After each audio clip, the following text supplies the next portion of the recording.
Hello students, আমি Nitish sir জ্ঞানজ্যোতি coaching সেন্টারের পক্ষ থেকে তোমাদের প্রত্যেককে জানাই আরো একবার স্বাগত।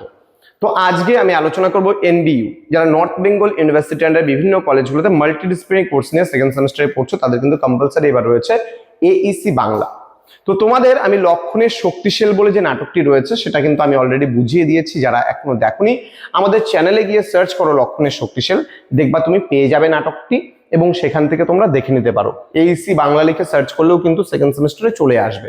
তো আজকে সেখানে লক্ষণের শক্তিশাল যে এইসি বাংলা তোমাদের রয়েছে সেখান থেকে আজকে আমি প্রশ্নমান 2 এর কিন্তু কয়েকটি গুরুত্বপূর্ণ প্রশ্ন নিয়ে আলোচনা করব।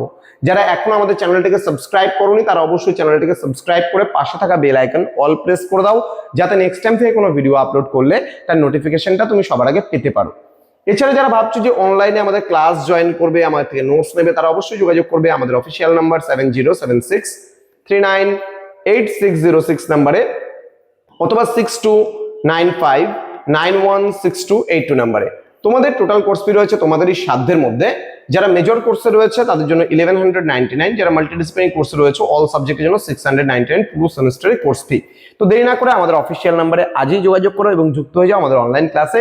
ইতিমধ্যে প্রচুর ছাত্রছাত্রী কিন্তু আমাদের সঙ্গে যুক্ত হয়ে গেছে। চলো শুরু করছি আজকের ক্লাসটি। প্রথম যে প্রশ্নটি তোমরা দেখতে পাচ্ছ স্ক্রিনে, সেটা হচ্ছে লক্ষণের শক্তিশাল নাটকটি কার লেখা, এই নাটকটি কোন মহাকাব্য থেকে অনুপ্রাণিত হয়েছে। কি বলছে দেখো, লক্ষণের শক্তিশাল নাটকটি কিন্তু সুকুমার রায়ের লেখা, এই নাটকটি কিন্তু রামায়ণ মহাকাব্য থেকে অনুপ্রাণিত হয়েছে। নেক্সট বলছে লক্ষণের শক্তিশাল নাটকের প্রধান চরিত্রগুলি কি কি। এখানে আমরা কোন কোন চরিত্র পাই, এখানে আমরা যে রামায়ণের যে চরিত্রগুলো ছিল সেগুলোই কিন্তু আমরা পাই এখানে, যেমন রাম, লক্ষণ, রাবণ, এখানে হনুমান রয়েছে, জাম্বুবান, বিভীষণ রয়েছে, সুগ্রীব রয়েছে এবং দূত কিন্তু রয়েছে, আরো কিছু ক্যারেক্টার কিন্তু ছিল। দেন লক্ষণের শক্তিশাল নাটকে রাম কি স্বপ্ন দেখেছিল, পরীক্ষায় প্রশ্নটি আসে। রাম স্বপ্ন দেখেছিল রাবণ একটি লম্বা তাল গাছে চড়তে গিয়ে পা পিছলে পড়ে মারা গেছে। নেক্সট, লক্ষণের শক্তিশাল নাটকের মূল বিষয়টা কি ছিল, কিসের উপরে ভিত্তি করে এটা লেখা। বলছে লক্ষণের শক্তিশাল নাটকের মূল বিষয় হলো রামায়ণের যুদ্ধের একটি হাস্যকর উপস্থাপনা। সুকুমার রায় এই নাটকের মাধ্যমে রামায়ণের যুদ্ধের একটি মজার এবং হাস্যকর চিত্র কিন্তু তুলে ধরেছেন।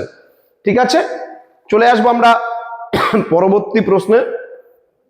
লক্ষণের শক্তিশাল নাটকে রামের স্বপ্ন এবং তার পরবর্তী ঘটনাগুলি সংক্ষেপে লিখতে বলেছে। তাহলে রাম স্বপ্ন দেখেন যে রাবণ একটি লম্বা তাল গাছে চড়তে গিয়ে পা পিছলে পড়ে মারা গেছে।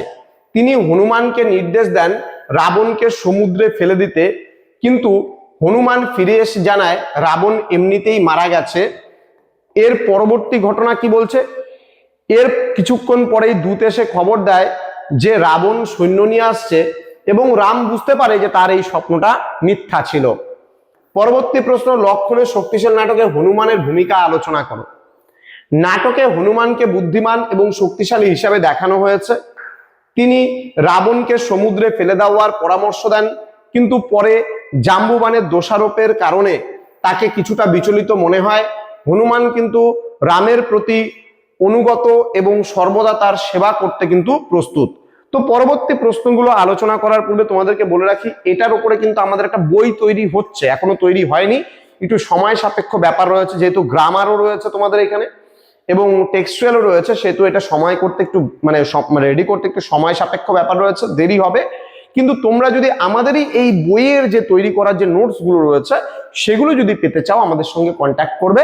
আমাদের প্রত্যেকটা সাবজেক্টের স্পেশালি নোটস গুলো সরাসরি পেতে হলে আমাদের সঙ্গে যোগাযোগ করবে। দেখো, তোমরা অনেক সময় ভাবো কি 100-200 টাকা কম পাবো, আমরা একটা ক্যাফের থেকে নিয়ে নিই, তোমাদের কিন্তু ক্ষতি এতে।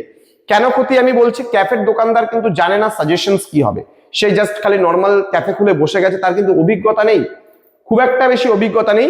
আমরা যেটা দেখছি যে আমাদের থেকে কিছু কিছু ক্যাফের দোকানদার চোরাই ভাবে এই কারণেই বলবো যে স্টুডেন্টের নাম করে নোটস গুলো কিনে নিয়ে তোমাদের কাছে বিক্রি করছে এবং তাদের কাছে পরিপূর্ণভাবে নোটস নেই, এবং সেই নোটস গুলো পড়ে নিয়ে যখন তোমরা পড়ছো তখন কিন্তু তোমাদের পরিপূর্ণ নোট না থাকার কারণে কিন্তু তোমরা বুঝতে পারছো না এবং তোমরা কিন্তু পরীক্ষায় ভালো ফলাফল না করতে পেরে তোমরা ব্যাক পেয়ে যাচ্ছ সামান্য কিছু অর্থ বাঁচানোর জন্য।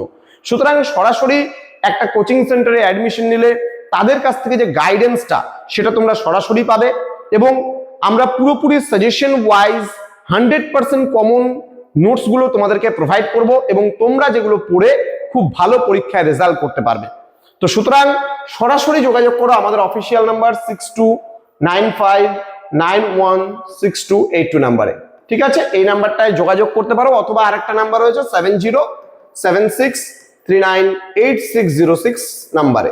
ঠিক আছে, সময় নষ্ট করো না, হাতের সামনে কিন্তু পরীক্ষা। পরবর্তী প্রশ্নে আমি চলে যাব। কি বলছে দেখো, চোর পালালে বুদ্ধি বাড়ে, বিভীষণের এই মন্তব্যের তাৎপর্য ব্যাখ্যা করো। কি বলছে, বিভীষণ এই উক্তিটি করেছেন যখন রাবণ সৈন্য নিয়ে আসার খবর পাওয়া যায়, যে রাবণ সৈন্য নিয়ে আসছে তখনকার খবর বলা হয়েছে। তিনি বোঝাতে চেয়েছেন যে রাবণকে আগে সমুদ্রে ফেলে দিলে কিন্তু আর এই যুদ্ধটা হতো না।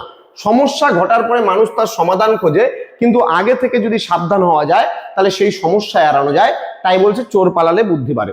এবং আজকের সর্বশেষ প্রশ্নটি আমি আলোচনা করব, আরো প্রশ্ন রয়েছে, এটা পার্ট 2 তে আসবে। কি বলেছে, লক্ষণের শক্তিশালী নাটকে জাম্বুবান কেন হনুমানকে দোষ দিয়েছিলেন। কি বলছে এখানে দেখো, জাম্বুবান মনে করেছিলেন হনুমান যদি রাবণকে সমুদ্রে ফেলে দিত তাহলে কিন্তু আর এই যুদ্ধই হতো না।